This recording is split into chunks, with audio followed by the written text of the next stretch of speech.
और आइए बढ़ते हैं आगे। मुद्दा गर्म में है। आज का सवाल ये कि क्या दिल्ली में कोरोना से वेतन संकट है। ये सवाल इसलिए उठा है क्योंकि दिल्ली के उप मुख्यमंत्री मनीष सिसोदिया ने साफ साफ कहा है कि उनके पास कर्मचारियों को वेतन देने तक के लिए पैसे नहीं है और साथ ही केंद्र सरकार से तुरंत 5,000 करोड़ की आर्थिक मदद मांगी है।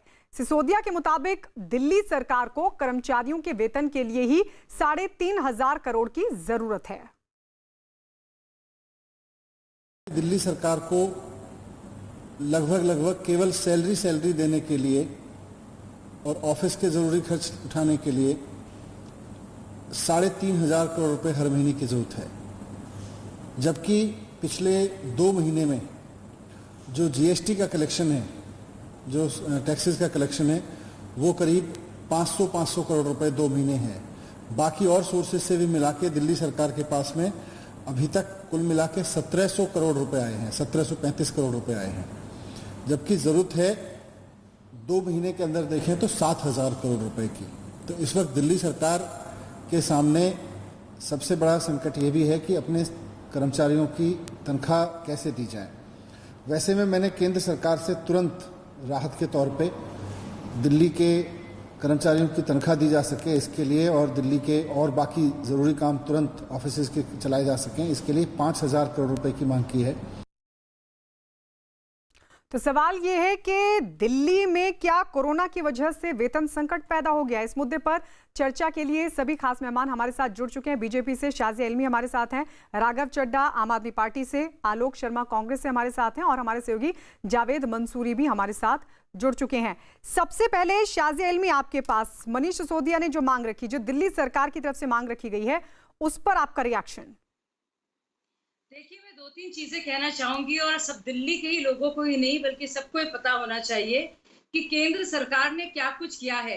690 करोड़ जनधन खाते में सीधे डाले हैं सिर्फ दिल्ली के लिए, 836 करोड़ के मुफ्त सिलेंडर दिए हैं, 245 करोड़ का दिव्यांगों और विधवा महिलाओं के लिए काम किया गया है और इसके अलावा करीब 800 करोड़ का राशन दिल्ली सरकार को दिया है, जिसके लिए बाकायदा दिल्ली हाई कोर्ट की डबल बेंच ने उन्हें फटकारा है। केजरीवाल जी ने क्या किया है, केजरीवाल जी ने बाकायदा उनको मानना पड़ा कि ई कूपन का जो उनका आइडिया था राशन बांटने का, उसके तहत लोगों तक खाना नहीं पहुंच पाया। उन्होंने 5 रुपए भी टैक्स बढ़ाया पेट्रोल का। तो अभी तक तो उन्होंने हिसाब नहीं दिया है अब तक कि जो करोड़ों का जो आवंटन हुआ है उसका क्या किया है। लेकिन ये जरूर है कि रोजाना 25 से 30 करोड़ जो विज्ञापनों में वो खर्च कर रहे हैं, हर एक अखबार में अब उनके इश्तिहारात देख रहे हैं पूरे पेजेस में, ताकि उनके बारे में अच्छी बातें हो। चैनलों में 14 मिनट के इश्तिहार चल रहे हैं, वो आप देखिए। पैसे नहीं है देने के लिए एम्प्लॉइज को, ना ही हिसाब देने को केंद्र सरकार के।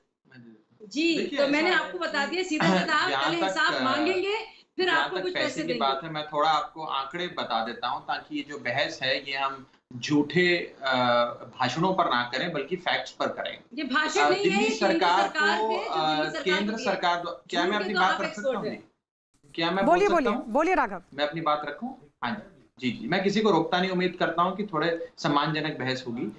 देखिए, दिल्ली सरकार को केंद्र सरकार से 1 रुपया भी नहीं मिला है, इसके मैं आपको आंकड़े देना चाहता हूं। इस देश पे कोविड-19 जैसी बीमारी का प्रकोप छाया, लगभग 17,500 करोड़ रुपए का एक राहत कोष केंद्र सरकार ने इस देश के 29 राज्यों को दिया। एक राज्य था जिसको उसमें से 1 पैसा नहीं मिला, उस राज्य का नाम है दिल्ली। पता नहीं क्यों सौतेला व्यवहार किया। दूसरी चीज, दिसंबर के महीने से लेकर आज तक का जीएसटी का बकाया जो केंद्र सरकार के पास है, जो केंद्र सरकार जमा करती है और फिर राज्यों को उसका आवंटन देती है, उसकी भी 1 फूटी कौड़ी अभी तक केंद्र सरकार ने दिल्ली सरकार को नहीं दी।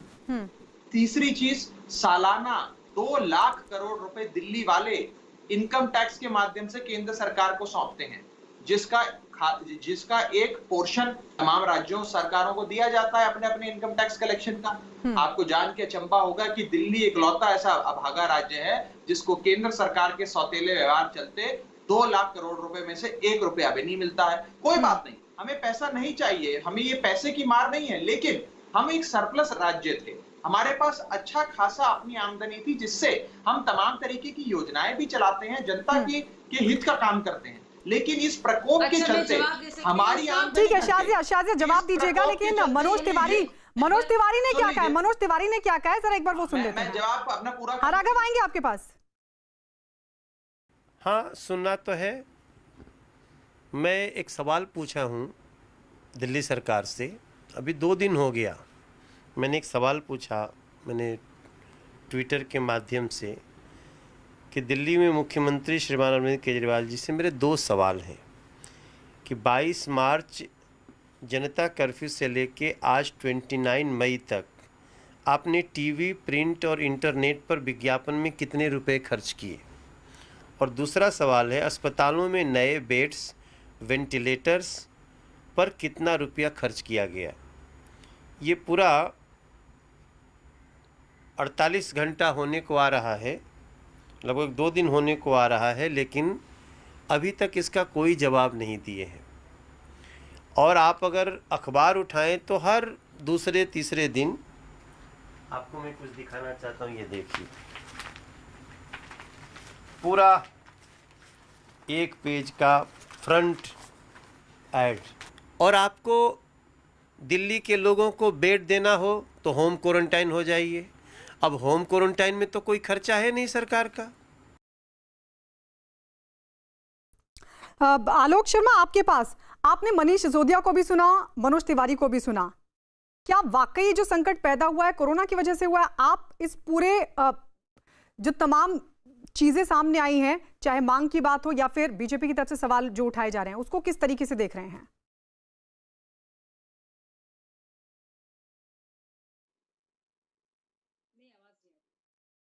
चलिए, आलोक के पास आवाज नहीं पहुंच पा रही है।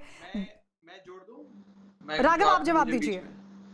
जी, ये इश्तिहार वाले पे मैं एक स्पष्टीकरण आपको देना चाहूंगा। देखिए, लगातार बीजेपी इस प्रकार की बातें करती है। पहले तो दिल्ली सरकार का आप बजट उठा ले इश्तिहार का, और भारतीय जनता पार्टी शासित किसी भी राज्य का उठा लें, 1/4 से भी कम पैसा हम लोग खर्चते हैं। दूसरी चीज, सबसे अहम बात, ये एक ऐसी बीमारी है, महामारी है, इतनी डायनामिक सिचुएशन है कि हर राज्य सरकार का ये दायित्व बनता है कि वो अपनी जनता को सूचना देती रहे, जागरूक रखे।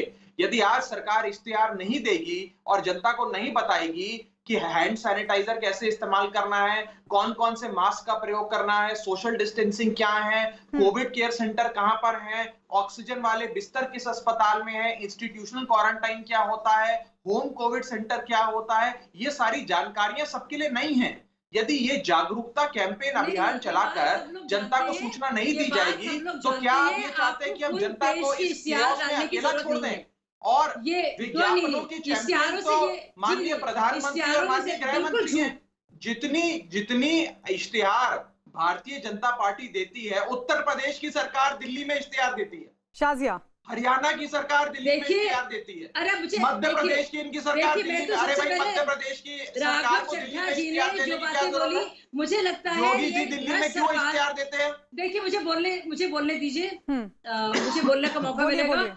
जो सरकार कह रही है कि वो अभी ना हिसाब दे पा रही है कि उसने अब तक जो उसको फाइनेंशियल स्टिमुलस मिला था उसका उसने क्या किया, जो उसने पेट्रोल टैक्स बढ़ाकर क्या हुआ, आपने मेरा बयान ही नहीं सुना। जो हिसाब आपका दिल्ली सरकार को। अच्छा, शाजिया, मनीष सिसोदिया ने क्या कहा, उस पर आप एक साथ बताइएगा, उस पर आप अपनी बात एक साथ रखिएगा।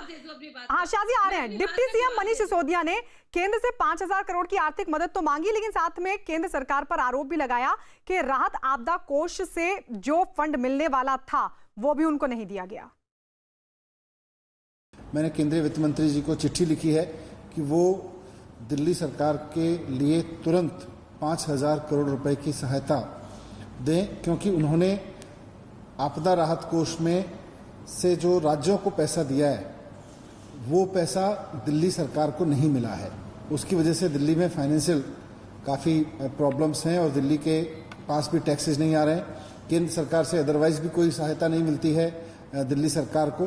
तो मैंने उनसे रिक्वेस्ट किया है कि लॉकडाउन की वजह से जो अभी आर्थिक परेशानी दिल्ली सरकार के रेवेन्यूज पे आई है उसको मीट करने के लिए ताकि दिल्ली सरकार अपने कर्मचारियों को, अपने टीचर्स को, अपने डॉक्टर्स को, अपने इंजीनियर्स को, अपने बाकी कर्मचारियों को, सिविल डिफेंस के लोगों को, जो लोग भी इस वक्त कोरोना संकट पर काम कर रहे हैं, उन सबको तनख्वाह दे सके। इसके लिए तुरंत 5,000 करोड़ रुपए की आवश्यकता है दिल्ली सरकार को। शाजिया, तो मैंने आपको पहले इससे जवाब दिया था, लेकिन मैं फिर से दे दूं। 800 करोड़ रुपए के जो खाना था, जो पूरा आपदा के वक्त में जो फूड भिजवाना था, वो दिल्ली सरकार को करना था, वो केंद्र सरकार ने दिया है। मैंने अभी भी आपको आंकड़े सुनाए, मैं आपको फिर से बता देती हूँ। इसकी पुष्टि कर सकता है 800 करोड़, क्या ये चैनल इस बात की पुष्टि कर सकता है? दिल्ली हाईकोर्ट, देखिए कैसे बात होगी। आप उनको चुप कराना होगा, या तो मैं बोलिए आप बोलिए। अब वही आप देखिए क्या किस तरह।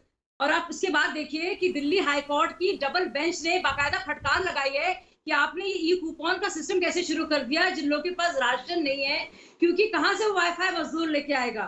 और अभी तक इन्होंने जवाब नहीं दिया है कि 800 करोड़ रुपए का राशन का क्या हुआ है। जो गरीब लोग दिल्ली के हैं, जो जनधन योजना के तहत आते हैं, उनको 700 करोड़ रुपए केंद्र सरकार के थ्रू डायरेक्टली मिल गया है। फिर ये बताया उन्होंने उस पैसे का क्या किया जो उनको राशन के लिए। राघव बताइए, 800 करोड़ जो राशन के लिए दिया गया था उसका क्या किया? पहली बात है, उसका वितरण क्या देखिए, मैं चाहूंगा कि आपका चैनल इसकी जांच करे, पड़ताल करे और बिल्कुल करे। पूरे जो कहा जा रहा है कि आपके भ्रष्टाचार को उजागर करे हर चैनल। 800 करोड़ रुपए दिया गया, अगर 800 करोड़ छोड़ दीजिए, अगर 8 करोड़ रुपए भी केंद्र सरकार द्वारा दिल्ली सरकार को दिए गए हैं, तो हमने जो पत्र केंद्र सरकार को दिया है वो हम वापस ले लेंगे। हमें कोई आर्थिक मदद नहीं चाहिए। अगर 800 करोड़ तो जो शाजिया जी कह रही है उसे छोड़ दीजिए, 8 करोड़ रुपए भी अगर छोड़ दीजिए, यानी कि माना उन्होंने। दिल्ली को अभी तक कह रहे थे मैं पूछना चाहता हूं, सुनिए चालाकी देखिए, पकड़े गए अभी कह रहे थे अब भी नहीं है, अभी बोले 800 करोड़ मान लीजिए है। सुना आपने, वालों के साथ सबने सुना है कि कैसे पकड़े गए। चलिए, अगर आप दोनों सबूत मांग रहे हैं तो मुझे लगता है आप दोनों को सबूत रखने चाहिए, मिले हैं कि नहीं मिले, और अगर मिले हैं तो उसका इस्तेमाल हुआ कि नहीं हुआ है। आलोक शर्मा भी हमारे साथ है। शाजिया जी, शाजिया आ रहे हैं आपके पास। आलोक शर्मा भी हमारे साथ हैं। आलोक, आप इस पूरे मामले को किस तरीके से देख रहे हैं? देखिए, मुझे लगता है कि पिछले 5 वर्षों से केजरीवाल जी पूरी तरह से दिल्ली की जनता की आंखों में धूल झोंक रहे हैं। ये बीजेपी का पूरा फ्रेंडली मैच है। दिल्ली की जो सरकार की पेंशन है उसको कहीं ना कहीं पूरी तरह से केंद्र सरकार देखती है। दिल्ली पुलिस की सारी तनख्वाहें केंद्र सरकार से आती हैं। कॉरपोरेशन पूरी तरह से दूसरी तरह से आ रहा है पैसा। एनडीएमसी पूरी तरह से, कैंटोनमेंट बोर्ड अलग से। बचता है केवल दिल्ली सरकार के एम्प्लॉइज। अगर उनको भी सरकार के पास पैसे देने के लिए नहीं है तो मैं समझता हूँ केजरीवाल जी झूठ बोल रहे हैं। दिल्ली सर्विसेज के अकाउंट्स एंड ऑडिट ऑफिसर जो हैं प्रकाश चंद जी, मेरी 3 दिन पहले रिटायर हुए हैं, अभी कुछ दिन पहले उनसे बात हुई है। इनके पास कम से कम भी 7 से 8 महीने की तनख्वाह देने के पैसे हैं, लेकिन ये केवल बेचारे बनकर और जिस तरह से कर रहे हैं, मैं इस राजनीति में नहीं पढ़ना चाहता हूँ, मैं बीजेपी की तरफ से या किसी की तरफ से नहीं बोलना चाहता हूँ। कांग्रेस की तरफ से तो बोल रहे हैं, मिलना चाहिए, लेकिन कहीं ना कहीं केजरीवाल जी की गुगली है इसमें, और पूरी तरह से जो फ्री बांटी थी। राघव बताइए क्या गुगली है? 3 महीने पहले तो कह रहे थे वर्ल्ड की सबसे देखिए, मनीष सिसोदिया जी ने बताया, मनीष सिसोदिया जी ने साफ तौर पे बात रखी कि हमारा राघव जवाब दे रहे हैं, हमारा महीने का लगभग 3,500 करोड़ रुपए का जो खर्च है वो तमाम अफसरों की और तमाम कर्मचारियों की सैलरी का खर्च है। आज दिल्ली सरकार वो पैसा नहीं जुटा पा रही है। ऊपर से जो केंद्र सरकार का बकाया है दिल्ली सरकार के प्रति वो भी नहीं आ रहा है। तो आज एक छोटा राज्य होने के हिसाब से हम केंद्र की सरकार के सामने दरख्वास्त कर रहे हैं, झोली फैला रहे हैं कि दिल्ली वालों के साथ सौतेला व्यवहार आप इतने सालों तक करते रहे, कोई बात नहीं, लेकिन अब तो बंद कर दीजिए। अब इस आपदा के समय हम भी आपके साथ खड़े हैं, पूरा देश आपके साथ है। आप जो लॉकडाउन की घोषणा करते हैं उसका पालन होता है। कम से कम आप इस माहौल में, इस आपातकाल में हमारा साथ दीजिए। ठीक है, मुझे विश्वास है कि भारतीय जनता पार्टी साथ देगी, क्योंकि हम भी जावेद जरा मुझे ये बताइए, ये जो संकट, अगर दिल्ली सरकार जो दावा कर रही है जावेद, अगर वो सही है तो ये संकट कैसे पैदा हुआ कि कर्मचारियों का वेतन देने तक के पैसे दिल्ली सरकार के पास नहीं है? और दूसरा, जिस तरीके से बीजेपी सवाल उठा रही है कि भाई न्यूज़पेपर में तो बड़े बड़े ऐड दिए जा रहे हैं और आपके पास पैसे नहीं है, क्या ये पहली सरकार है जो न्यूज़पेपर में ऐड दे रही है या इससे पहले भी सरकारें देती रही हैं? जावेद, देखिए किसी आ रहे भी सरकार का अपना एक बजट होता है विज्ञापनों पर अलग अलग मद में खर्च करने के लिए, लेकिन यहाँ दो सवाल बहुत अहम हैं। आपने देखा होगा लॉकडाउन 4 के दौरान ही मुख्यमंत्री अरविंद केजरीवाल लगातार ये कहते रहे हैं कि जितने भी कंटेनमेंट जोन हैं उसके अलावा पूरी दिल्ली को खोल देना चाहिए, आर्थिक गतिविधियां वहाँ शुरू हो जानी चाहिए। इसका मतलब ये था कि दिल्ली में वो आर्थिक जो सहूलियतें हैं वो सरकार को मिले, इसलिए वो कहना चाह रहे थे। लेकिन यहाँ हम राजनीतिक बयानबाजी के अलावा जो वित्त मंत्री की हैसियत से मनीष सिसोदिया ने पत्र लिखा है, इसका इंतजार करना चाहिए कि सेंटर की तरफ से क्या जवाब मनीष सिसोदिया को दिया जाता है। क्या वाकई फंड की कमी है, कितना फंड केंद्र ने अभी तक दिया है, जो राघव चड्ढा लगातार ये बात कह रहे हैं। तो ये तमाम तरह के सवाल हैं जो साफ होने जरूरी है। दूसरा सवाल जो बीजेपी विज्ञापन के लिए उठा रही है, सरकार को ये साफ करना चाहिए कि अभी तक कितना विज्ञापन पर खर्च हुआ है, ताकि बीजेपी को जवाब ठीक है जावेद, बिल्कुल। आम आदमी पार्टी नेता संजय सिंह ने इस बीच क्या कहा है, जरा वो सुन लेते हैं पहले। क्या आप लोगों को लगता है, आप हमेशा ये आरोप लगाते रहे कि केंद्र दिल्ली सरकार को जो उसका टैक्स शेयर है वो नहीं देता है, आर्थिक मदद नहीं करता है, बजट में प्रावधान नहीं देता है, क्या इस बार आपको उम्मीद है कि बजट में तो कई सालों से आप उठा के देख लीजिए, दूसरे राज्य सरकारों को देख लीजिए और दिल्ली को देख लीजिए, दिल्ली टैक्स देने के मामले में सबसे ज़्यादा, लेकिन पैसा केंद्र से पाने के मामले में बजट में जब हमारे लिए प्रावधान होता है तो 325 करोड़ रुपए, ऊंट के मुंह में जीरा। और अभी आप इस कोरोना संकट के समय में भी देखिए 17,500 करोड़ रुपए राज्यों को बांटा गया, उसमें 17.5 रुपए भी दिल्ली सरकार को नहीं दिया गया। तो मैं तो ये निवेदन करूंगा कि ये एक बड़ा संकट का समय है। हम कोरोना केसेस के मामले में तीसरे नंबर पे पहुंच चुके हैं और दिल्ली की सरकार लगातार बेहतरीन काम कर रही है इस संक्रमण से बचने के लिए, लोगों को बचाने के लिए। आप देखिए कि चाहे हॉस्पिटल में वेंटिलेटर्स का इंतज़ाम हो, 10,000 बेड करने का इंतज़ाम हो, प्लाज्मा थेरेपी की विधि अपनाने का इंतज़ाम हो, 1 करोड़ लोगों को राशन देने का इंतज़ाम हो, 10 लाख लोगों की दोनों वक्त की रसोई चलाने का इंतज़ाम हो, 5-5 हज़ार रुपये मज़दूरों के और ऑटो वालों के खाते में देने की बात हो, या फिर पेंशन 2 गुना देने की बात हो, हर स्तर पर सरकार काम कर रही है। वक्त की कमी की वजह से अब शाजिया आपके पास नहीं आ पाऊंगी। शुक्रिया आपका हमारे साथ जुड़ने के लिए। राघव आपका, आलोक आपका, जावेद आपका भी शुक्रिया। और आइए बढ़ते आगे। जम्मू